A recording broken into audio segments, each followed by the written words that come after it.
Assalamualaikum warahmatullahi wabarakatuh. Baiklah, hari ini kita akan coba membahas masalah buku dalam kitab Tuntunan Solat.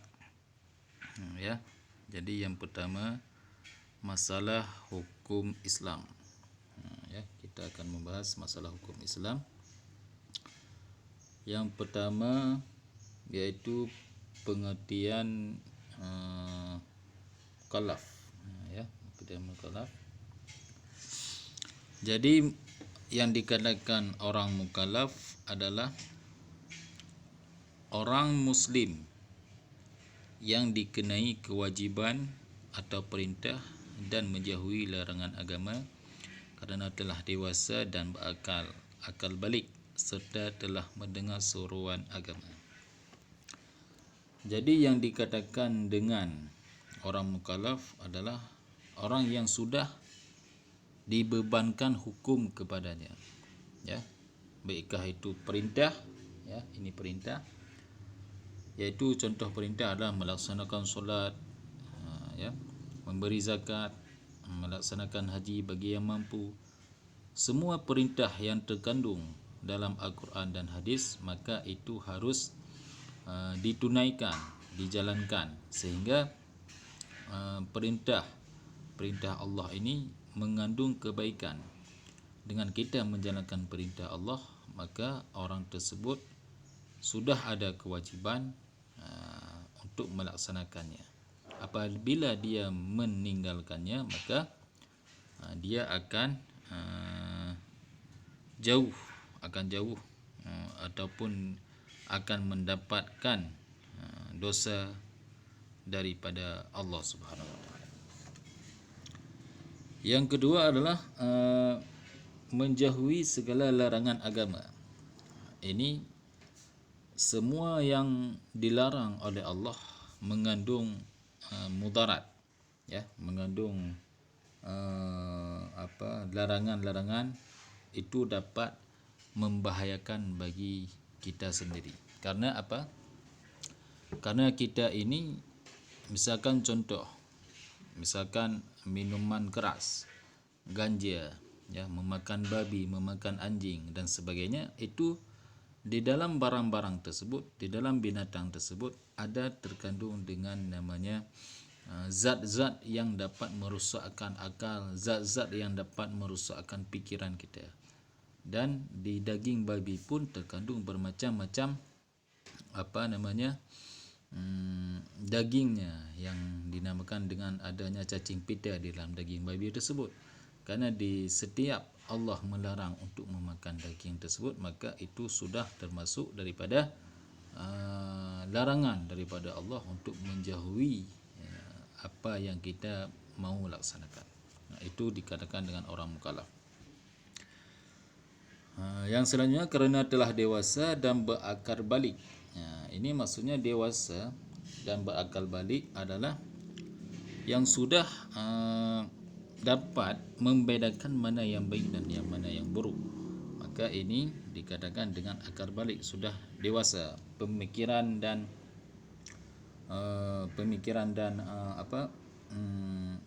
untuk melaksanakan perintah Allah, dia dapat sudah menimbang-nimbang, memperhatikan, hati-hati dalam mengambil suatu keputusan dalam hal untuk beribadah kepada Allah. Maka dia itu sudah ada kewajiban hukum terhadapnya yang menyangkut dengan seruan agama.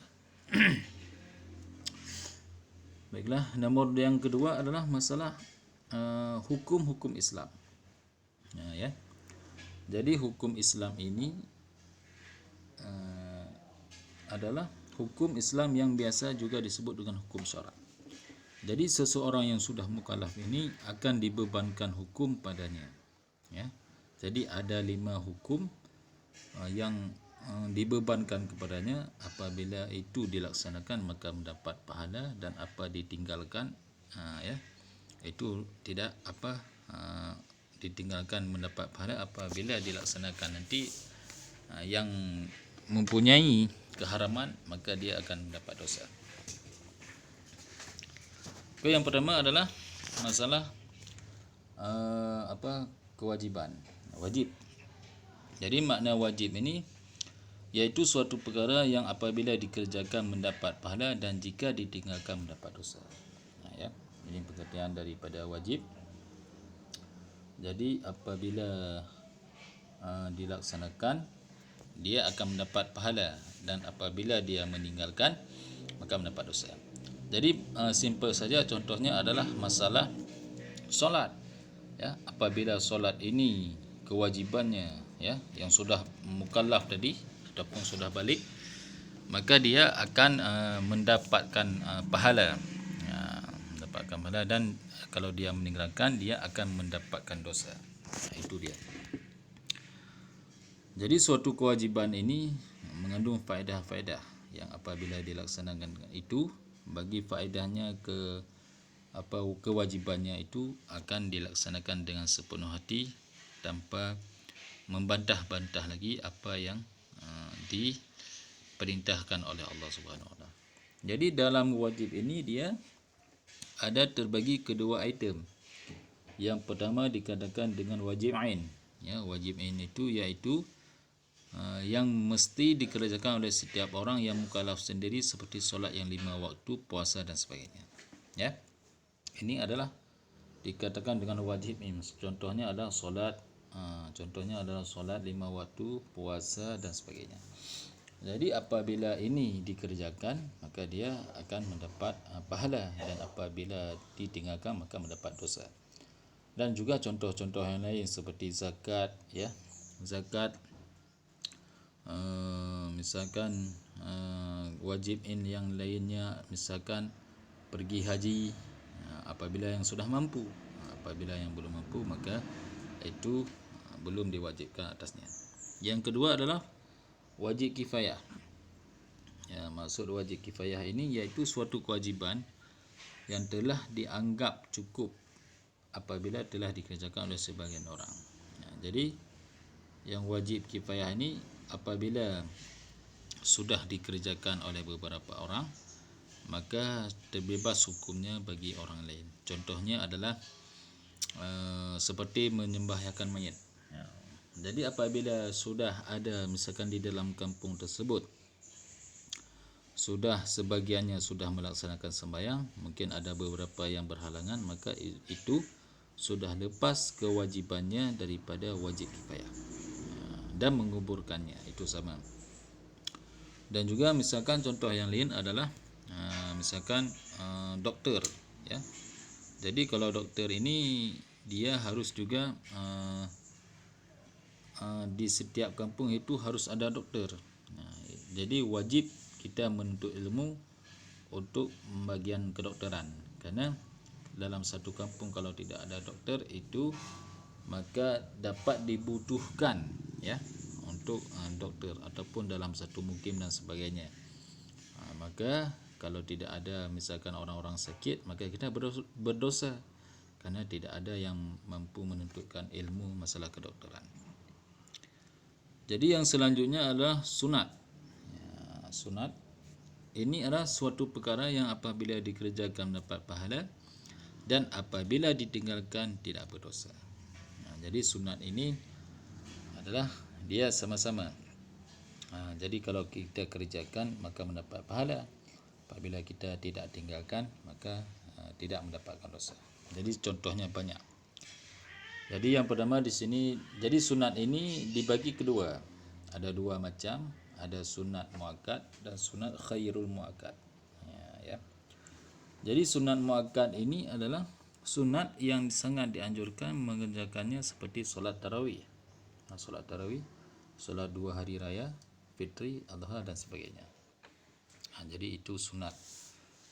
Sebetulnya banyak sunat-sunat yang lain seperti contoh sunat rawatib, sunat solat zuha, sunat kita bercukur cukur rambut, cukur kumis dan sebagainya, sunat mandi Jumat misalkan dan sebagainya.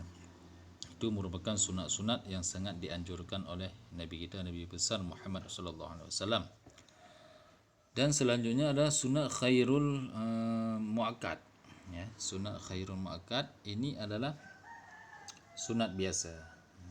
Seperti contoh banyak sunat-sunat, misalkan apa yang sepele-sepele, misalkan membuang duri di jalan, itu kan mendapat pahala.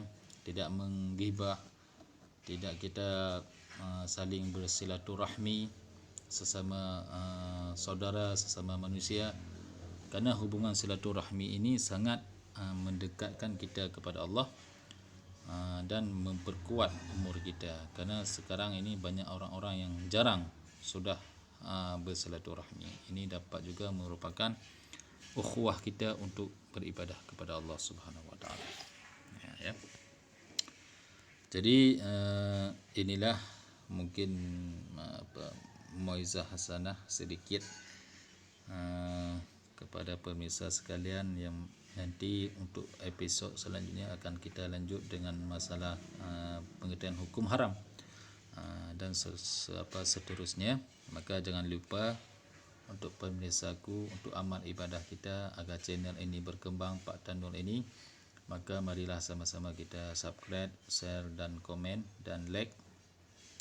Maka ibadah kita untuk menuju kepada Allah akan diamal ibadah kita oleh Allah Subhanahu Wa Taala dan diridai oleh Allah. Dengan keberkatan ilmu ini, maka saya seorang yang masih dhaif, masih yang banyak kurang masalah ilmunya, maka ilmunya ini akan bermanfaat bagi saya pribadi dan kepada dan seluruh pemirsa yang mendengar channel Pak Tanul ini. Terima kasih. Assalamualaikum warahmatullahi taala wabarakatuh.